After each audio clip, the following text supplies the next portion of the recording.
Deuxième partie de l'émission de cette semaine, un sujet qui vous tient à cœur quand on en a discuté. Benki is back. Benki is back. Et là, on va essayer de comprendre. On va pas faire une émission politique, politicienne, à essayer de comprendre les fondements, etc. Mais surtout, quelle perception on peut avoir, quel rôle les réseaux sociaux ont joué là-dedans et quel impact ça peut avoir sur la perception. Et vous, comment vous percevez la chose? Je sais que toi, Wissal aussi, tu as un bel avis sur la question en tant qu'observatrice, fine observatrice de la vie politique. Pas besoin de revenir sur le sujet. Septembre dernier, les élections, la débâcle historique du PJD après 10 ans au pouvoir. Et le 30 octobre, qui arrive comme une fleur? Benki. Benki. Alors, est-ce que, première question toute simple, est-ce qu'il fallait s'y attendre? Ok, oui, grand silence. Je pose oui, évidemment question. qu'il fallait s'y attendre, c'était évident. Pourquoi? Évident. Parce que le PJD, il a lui aussi, ça fait depuis des années qu'il est comme ça en alternance entre le numéro 1 et le numéro 2 et puis il se passe la balle. Enfin, voilà. Mais par contre, voilà, c'est une demi-bonne nouvelle. Nabil. Oui, il fallait s'y attendre parce que toutes les sorties de Siad El Abdelkiran pendant ces derniers mois préparaient son retour. Oui. En tout cas, ça se voyait, on comprenait. Il parlait une partie de la base du parti. Il se préparait à revenir. Je pense que ça n'a pas été surprenant. Ce qui a été surprenant, en revanche, c'est le score qu'il a obtenu. C'est-à-dire le plébiscite total des gens qui étaient appelés à voter. Mais c'est quoi? C'est pas justement, tu parles bien au sein du PJD. Au sein du PJD. Au sein du PJD. Il y a eu quoi? Il y a eu un rejet, un ras-le-bol de Othmani ou une espèce de déception totale? Écoute, moi je fais une interprétation. Siad El Abdelkiran est une personnalité politique à part. Oui. C'est un monsieur quand même d'une très grande puissance politique. Des fois, je me dis, on a quand même la chance, nous, de voir ça devant nous. Hein, parce que franchement, c'est l'histoire. Oui, il nous a manqué. Non, mais quand il est parti, il nous a manqué, nous, aux médias. Non, mais c'est vrai. Non, mais il faut le dire. Oui, pas au peuple. Oui, mais aux médias. En tout cas, pas une partie du peuple. Franchement, c'est un monsieur qui est très puissant au niveau de la lecture politique et qui a cette capacité à bien lire le moment et bien savoir se positionner. Il a aussi cette faculté à savoir jouer le sauveur. Et en 2011, il a bien revendiqué que c'est un peu lui qui a sauvé le Maroc d'une dégradation de ce qui se passait dans la rue, ce qui est faux. Hein. En tout cas, selon ma lecture, c'est complètement faux.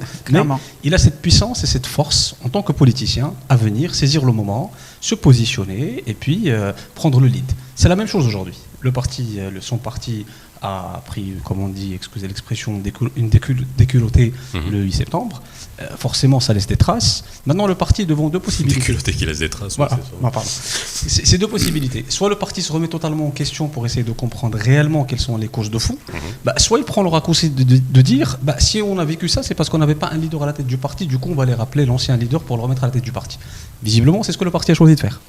C'est de dire on va choisir Siad El Abdelkiran parce que c'est un vrai cheval gagnant. Est-ce que alors c'est la question de la mémoire. Oui. Et ça, on sait très bien que les peuples ont une mémoire courte ou une mémoire extrêmement sélective. Est-ce que se souvient du départ, finalement, de la disparition, on va dire, politique et médiatique de El Abdelkiran, qui n'a aucun impact sur son retour et sa réélection à la tête du parti aujourd'hui? Enfin, disparition, c'est un grand mot. Parce que disparition très médiatisée. Donc disparition dans l'apparition, l'apparition dans la disparition. Oui. C'est-à-dire juste après, il a commencé à faire ses fameuses communications sur le papier beurre, là, en mettant à chaque fois... C'était sa signature. C'est-à-dire que moi, je sais utiliser les réseaux sociaux, mais je vais le faire de la manière traditionnelle. Je vais écrire mon petit courrier avec ma note faite manuellement, manuscrite. À la maison, je vais vous la mettre sur une photo et je vais vous la mettre sur les réseaux sociaux et comme ça vous allez la lire. C'est mon écriture, c'est quelque chose de moi, c'est très personnel. Je mets une part de moi dans ce que j'écris. C'est un monsieur qui manipule très bien la communication et qui sait. Oui, mais il la manipule dans le bon sens, je ne sais pas. C'est-à-dire que c'est un bon professionnel de la politique. C'est un professionnel politique. De la communication politique. Il sait comment faire, il sait comment être le saltimbanque quand il faut qu'il soit le saltimbanque, il sait quand est-ce qu'il doit être sérieux, il sait quand est-ce qu'il doit être dans l'émotionnel en écrivant ses petits courriers, en disant voilà, moi je ne suis pas d'accord pour ce que mon parti fait. C'est sa manière de faire. Maintenant, moi, mon regard à son retour est un regard qui me laisse un peu frileux par rapport à la décision qui a été prise par les membres du parti. Ça fait des années qu'ils nous parlent des crocodiles, des dinosaures, des éléphants, des partis et tout ça, et que les partis ne se renouvellent pas, machin. Aujourd'hui, ils nous donnent une expression claire que eux aussi, ils font du nouveau avec de l'ancien. Et aujourd'hui, Exactement. ils n'ont pas de base jeune qui est capable de venir renouveler le rang. Et on va aller dans ce que disait Wissal tout à l'heure, cette fameuse alternance ou la chaise musicale annuelle entre lui et le numéro 2. 1-2. Absolument. Mais la vraie question à Faisal, est-ce que le retour de Ben Kiran, je crois que Ça me fait ça. penser à Poutine Medvedev. Un peu le même esprit. Un peu le même esprit. Mais tu as raison, Un peu le un même peu à la esprit. russe. Tu as raison parce qu'au final, Absolument. même quand Medvedev est là, c'est Poutine qui Poutine qui décide. C'est un peu l'esprit, quoi. Ceci dit, la vraie question qu'on doit se poser, qu'est-ce que ça veut dire pour le paysage ou pour la scène politique marocaine? Qu'est-ce que ça veut dire? Est-ce que le retour de Ben Kiran va se faire à la faveur d'une crédibilisation de l'opposition? Parce qu'on s'est tous posé la question à la suite des élections sur la crédibilité de l'opposition, sur l'exercice démocratique, sur la santé démocratique dans notre pays. Et c'est ce que nous voulons obtenir à la fin de l'histoire dans cet exercice politique. Tu me dis que sauvegarde l'opposition, ça la renforce, mais de quelle opposition on parle? D'une opposition médiatique? Parce qu'avec 13 sièges, c'est pas avec ça qu'ils vont pouvoir... Faisal, les prochaines semaines vont être extrêmement intéressantes à regarder. Pourquoi? Parce qu'en effet, nous savons que l'aura du PJD à l'opposition est affaiblie par le nombre de sièges. Après, qui est dans l'opposition? Il y a d'anciens alliés du PJD, je parle du PPS notamment, même si le secrétaire général du PPS a déclaré prendre ses distances globalement, en tout cas sur une ligne idéologique, etc. Maintenant, dans la vraie vie et dans les vrais faits... retournement de veste mais on a assisté sur tous ces partis il y a de quoi faire une encyclopédie. On est d'accord. La veste, elle a craqué. Mais sachant qu'il a annoncé aussi qu'il allait... Mais attends, Brouane, c'est pour ça qu'on se dit, aujourd'hui, en tant que citoyen, quel est notre enjeu? C'est la santé démocratique et la crédibilité du système démocratique dans notre pays. C'est notre combat. Alors finalement, est-ce que c'est bien qu'ils reviennent? Alors au-delà de la perception qu'on peut avoir, les dinosaures, on reprend les mêmes et on fait du réchauffé, etc. Ou alors est-ce que c'est bien finalement qu'il refasse sa réapparition? La nature a horreur du vide. Oui. Ce qu'on constate aujourd'hui, depuis la formation du gouvernement actuel, c'est qu'il y a un vide. Le gouvernement ne prend pas la parole. C'est un gouvernement technocrate qui est probablement en train d'attendre. Non, probablement, ils doivent attendre d'avancer sur des choses concrètes avant de les communiquer. Mais politiquement, ça peut être aussi interprété. Un gouvernement de communication quand même, justement, avec les. Mais c'est pas plus mal. C'est pas plus mal. Je finis l'idée. Parce que, en tout cas, le gouvernement actuel ne prend pas la parole. Il est dans une position, j'ai envie de dire, un peu discrète.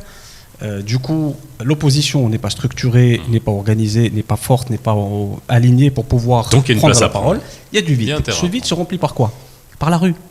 Qu'est-ce qui s'est passé le week-end dernier? Cette histoire de passe vaccinal est en train de se transformer petit à petit. On a un sujet de revendication plus global sur la cherté de la vie, l'inflation. Et puis ensuite, on va commencer à parler de la collusion argent. Les denrées alimentaires qui augmentent, ça on en parlera. On va rentrer dans le détail, c'est énorme. Il faut expliquer aux gens. Il faut que ce gouvernement explique aux gens quelles sont les causes structurelles de cette augmentation. Que ça n'a rien à voir avec le fait que les gens veulent s'enrichir très rapidement, qu'il y a des contraintes qui font que... Anyway. Donc le fait d'avoir ce paysage vide ici, un Abdelkiran qui revient tel qu'on le connaît, qui adore aussi les projecteurs, il aime bien se mettre en avant, il aime bien parler, même si là il donne des signaux de quelqu'un qui a pris la mesure de ce qui s'est passé, qui l'a modéré un petit peu ses ardeurs, mais bon, quelqu'un qui aime les projecteurs aime les projecteurs. De toutes les manières, chasse le naturel, il revient en galop. C'est qu'une question de quelques jours, quelques semaines pour que les médias puissent se délecter à nouveau des sorties de Abdelkiran.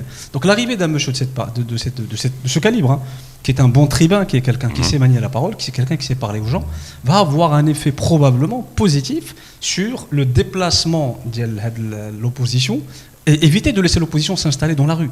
Et qu'elle s'installe dans les médias. Donc, même si elle n'est pas dans l'hémicycle, qu'elle s'installe dans les médias. Ça va challenger le nouveau gouvernement qui peut-être s'est dit à un moment donné on s'est débarrassé du PJD alors que non, pas du tout. Mais c'est pas une question de se débarrasser du PJD. Ce que dit Nabil est extrêmement important. Pour une démocratie saine, il faut qu'on ait... Non, mais c'est beaucoup de triomphalisme et d'euphorie du moment. Maintenant, quand on veut prendre les choses avec de la retenue et la tête un peu froide, c'est sain d'avoir une opposition structurée à l'intérieur des institutions pour lesquelles nous nous sommes tant battus et nos anciens se sont battus. C'est important. C'est pas une bonne nouvelle d'avoir une opposition qui ne s'exprime que dans la rue. J'espère que l'arrivée de Ben Kiran va réussir à structurer, à organiser une opposition crédible et objective parce qu'on en a besoin et le gouvernement en a besoin pour avoir un rendu qui soit à la hauteur, y compris des attentes. Ça, c'est dans l'idéal, on va dire, et pas dans la vraie vie. Maintenant, on va se poser 2 ou 3 questions intéressantes. Ben Kiran d'aujourd'hui n'est pas Ben Kiran d'il y a 10 ans. Probablement il est plus âgé. quelques soucis de Il y a quoi, santé. il y a 68 ans 67, 68 70, je crois, Ils sont encore jeunes. des soucis de santé. Il Il y y a a combien aujourd'hui d'Aïd des attentes. Attention, le PJD d'aujourd'hui n'est pas le PJD d'il y a 10 ans. Il y a 10 ans, ils sont arrivés, ils étaient tous novices partout. Oui. Mais en plus, c'est un tsunami qui les avait envahis à l'époque, puisqu'ils étaient partout, dans les régions, dans les territoires. Ils ont eu un tsunami à l'arrivée, un tsunami au départ. Non, mais sérieux, C'est grandiloquent à chaque dans le fois. gouvernement, et ils n'étaient pas forcément prêts. Les grandes marées. Ils n'avaient pas forcément, une grande marée, ils n'avaient pas forcément les cadres, les équipes, Ouais. l'expérience. Aujourd'hui, on a un PJD avec les ingrédients suivants. Plus formés. Une claque sévère dont ils vont, à mon avis, et dans ma modeste lecture, tirer des leçons. 10 ans d'expérience de gouvernement et de gestion territoriale et de gestion régionale dont ils vont tirer des leçons. Des alliances qui se sont faites, bonnes ou mauvaises, des alliances qui se sont faites et qui se sont défaites. Un Ben Kiran qui a pris un peu de hauteur, un peu d'âge, mais aussi un peu de maturité et de sagesse. Alors, ça dépend à quel moment et de quelle manière on va utiliser tous ces ingrédients-là. Tout ce qu'on souhaite, c'est que le paysage politique puisse rester équilibré, avec une opposition qui joue son rôle en face d'un gouvernement qui joue le sien. Voilà. Ça, nous, en tant que citoyens. En fait, à la limite, si je devais résumer, il y a peut-être deux grands apports de ce retour de Ben Kiran aujourd'hui à la tête du PJD. Il y a un premier apport par rapport à la politique globale du pays, donc par rapport à ce point d'opposition, d'occuper l'espace, ne pas laisser le vide. Et c'est très très bien, ça c'est, j'ai envie de dire, un résultat qui peut commencer à se voir à très court terme. Le deuxième, c'est par rapport au parti lui-même. Qu'on accepte les idées, qu'on ne les accepte pas, le PJD est un parti national, structuré, organisé, c'est un des players politiques de la place.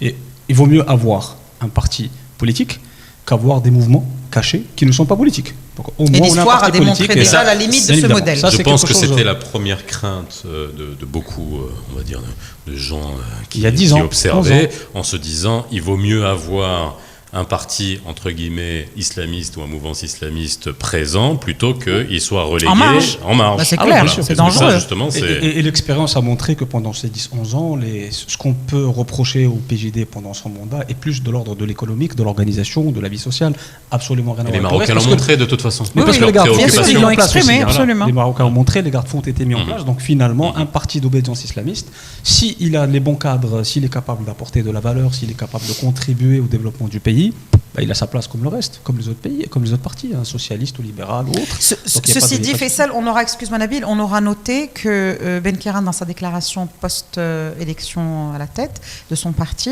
a déclaré rester fidèle à la ligne idéologique de son parti et que son parti restera fidèle à sa ligne idéologique. Alors moi j'ai une question au docteur. Docteur, est-ce que le parti n'est ni en mort cérébrale ni en mort...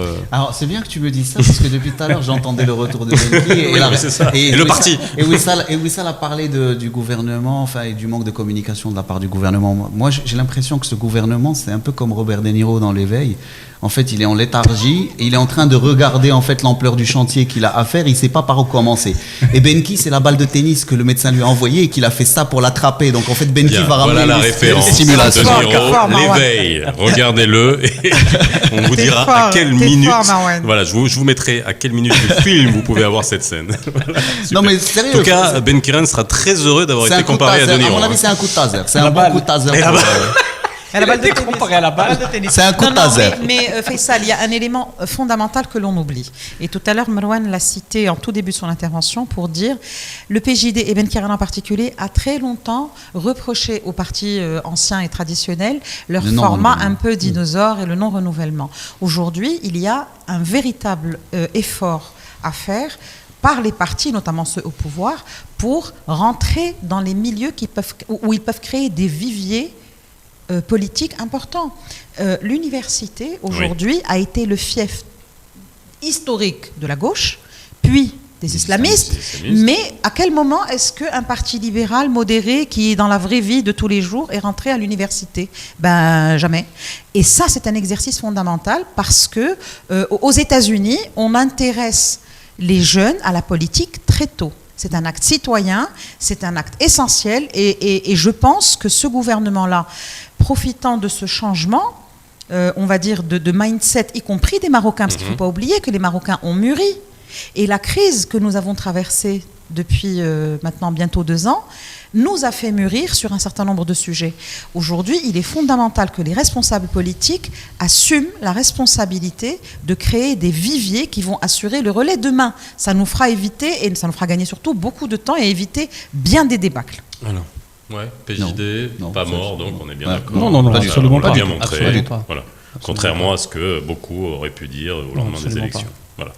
Alors, il y a de la place à prendre. Le proverbe de Marwan pour clôturer cette séquence.